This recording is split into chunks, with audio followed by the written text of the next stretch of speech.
Good morning dear students. हम लोग अपनी डेली करंट अफेयर्स सीरीज़ को स्टार्ट करते हैं। यदि इस सीरीज़ को आप day by day daily follow करते हैं तो आपका किसी भी वन डे एग्ज़ाम में एक भी क्वेश्चन नहीं छूटेगा। आज का पहला क्वेश्चन है, राजकुमार केसवानी का निधन हुआ है, वह एक प्रसिद्ध क्या थे? तो राजकुमार केसवानी एक प्रसिद्ध पत्रकार थे।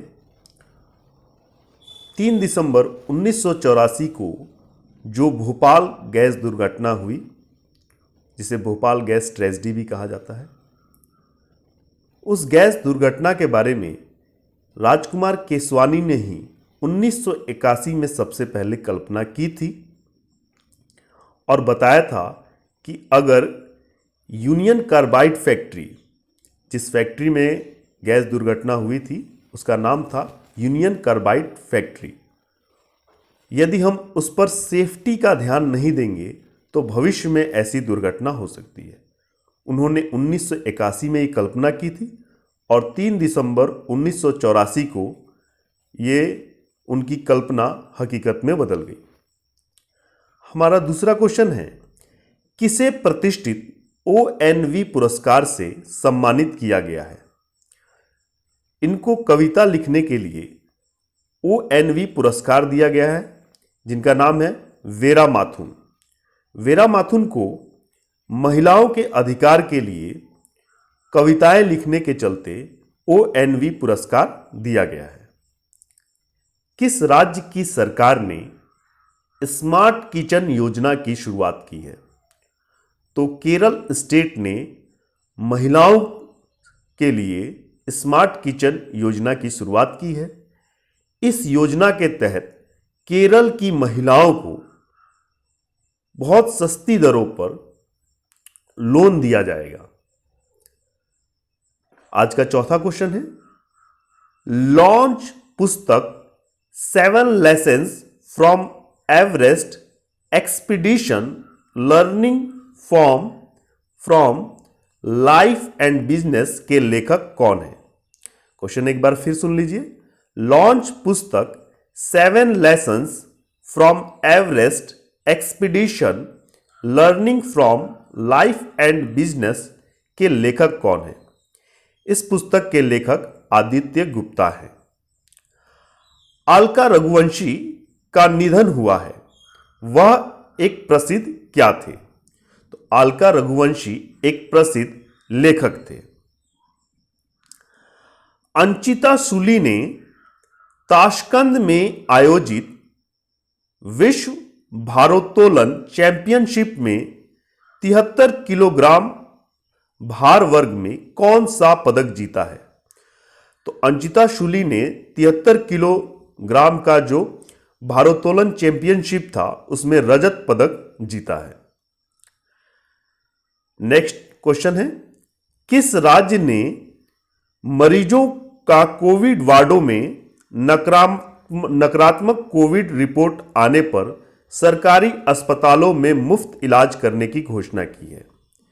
एक बार और क्वेश्चन सुन लीजिएगा। किस राज्य ने मरीजों का कोविड वार्डों में नकारात्मक कोविड रिपोर्ट आने पर सरकारी अस्पतालों में मुफ्त इलाज करने की घोषणा की है? तो यह घोषणा की है उत्तर प्रदेश सरकार ने। ठीक है, अगर कोविड वार्ड में जितने भी मरीज हैं उनकी यदि रिपोर्ट नेगेटिव आ जाती है तो इनका इलाज पूरा का पूरा मुफ्त किया जाएगा उत्तर प्रदेश में। किस IIT संस्थान ने इमारतों के लिए स्मार्ट विंडो सामग्री विकसित की है? किस IIT संस्थान ने इमारतों के लिए स्मार्ट विंडो सामग्री विकसित की है? तो ये सामग्री विकसित की है IIT गुवाहाटी ने। ये स्मार्ट विंडो होता क्या है? स्मार्ट विंडो होता है कि जब आप चाहेंगे तभी इसमें से लाइट अंदर आएगी और जब आप इसका रिमोट से इसे ऑफ कर दीजिएगा तो जो बाहर की रोशनी है वो कमरे के अंदर नहीं आएगी। ठीक है, तो ये एक ऐसा विंडो होता है जो ट्रांसपेरेंट भी होता है और ट्रांसलूसेंट भी होता है। यानी आपने इसका स्विच ऑन कर दिया तो लाइट अंदर आएगी, यानी सूरज का प्रकाश बाहर से अंदर आएगा, और अगर इसका स्विच बंद कर दिया इस विंडो का तो लाइट आना बंद हो जाएगी। जनधन योजना को लागू करने के लिए ट्राइफेड ने किसके साथ समझौता किया है? तो ये एक आदिवासी जो जनजाति होती है हमारे देश में, उनके लिए जो सर्वोच्च संस्था है वो ट्राइफेड है।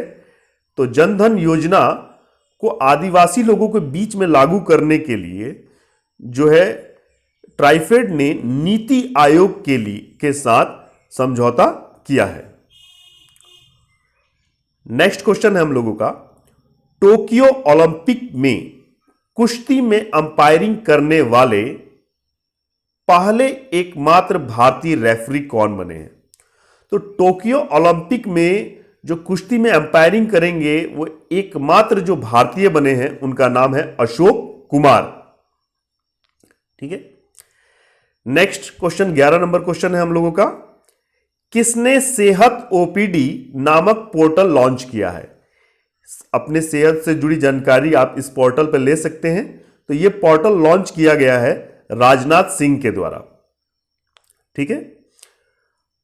नेक्स्ट क्वेश्चन है, किस राज्य के मुख्यमंत्री ने 13 नए अभिभावक मंत्रियों की नियुक्ति की है? तो ये जो नियुक्ति की है ये असम के मुख्यमंत्री ने की है। नेक्स्ट क्वेश्चन है, केंद्र सरकार ने इंडियन ब्रॉडकास्टिंग फाउंडेशन का नाम बदलकर क्या रखा है?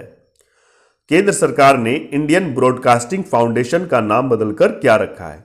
तो इंडियन ब्रॉडकास्टिंग फाउंडेशन जो संस्था है, जो भी टीवी चैनल्स वगैरह हमारे यहां पे चलते हैं, ये संस्था उन्हें लाइसेंस देती है और इस संस्था का नाम अब बदल कर रख दिया गया है Indian broadcasting and digital foundation. पहले इसका नाम था इंडियन ब्रॉडकास्टिंग फाउंडेशन, अब इसका नाम कर दिया गया है Indian broadcasting and digital foundation. 14 number question है हमारा, पंजाब नेशनल बैंक घोटाले के आरोपी मेहुल चौकसी नाम याद रखिएगा, मेहुल चौकसी को किस देश से गिरफ्तार किया गया है? तो मेहुल चौकसी को डोमिनिका रिपब्लिक नामक देश से गिरफ्तार किया गया है। यह पीएनबी घोटाले से इनका संबंध था, इनका नाम था मेहुल चौकसी। नेक्स्ट और आज का लास्ट क्वेश्चन है, स्पेन देश ने किसे अपने देश का शीर्ष सम्मान प्रिंसेस ऑफ एस्टोरीज अवार्ड से सम्मानित किया गया? ये स्पेन का सबसे बड़ा जो सम्मान होता है ना, प्रिंसेस ऑफ एस्टोरीज अवार्ड, यह दिया गया है एक भारतीय को जिनका नाम है अमर्त्य सेन।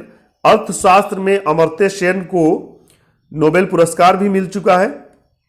ठीक है। और स्पेन जो देश है ये बुल फाइटिंग के लिए यानी सांडों की लड़ाई के लिए काफी ज्यादा प्रसिद्ध है।